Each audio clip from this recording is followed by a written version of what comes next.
এক সময় পেঁয়াজ কাটার বয়ে কখনো নিজে হাতে ডিম ভেজে খাইতাম না। হাত কালো হয়ে যাবে বলে কখনো আলু কাটতাম না। সবজি কাটার বয়ে মা যখন রান্নাঘরে ঢুকতো তখন মায়ের আশেপাশে থাকতাম না, রান্নাঘরে ঢুকতাম না।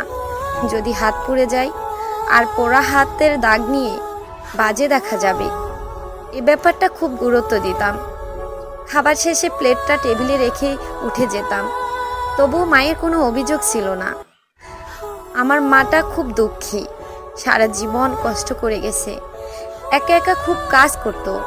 কখনো বলেনি আমার মেয়েটা কোনো কাজের না, বরং বলতো আমার মেয়েটা সারাদিন অনেক খাটাখাটনি করে, প্রয়োজন নেই তার কাজ করার। আজ যখন পেঁয়াজ কাটি, সবজি কাটি, আলু কাটি, রান্না করি, তেল ছিটিয়ে গায়ে এসে পড়ে, উফ শব্দটাও করার সময় পাই না। তখন মায়ের মুখটা চোখে ভেসে আসে, আর দুই চোখে জল গড়ে পড়ে মায়ের জন্য। তখন খুব ইচ্ছে করে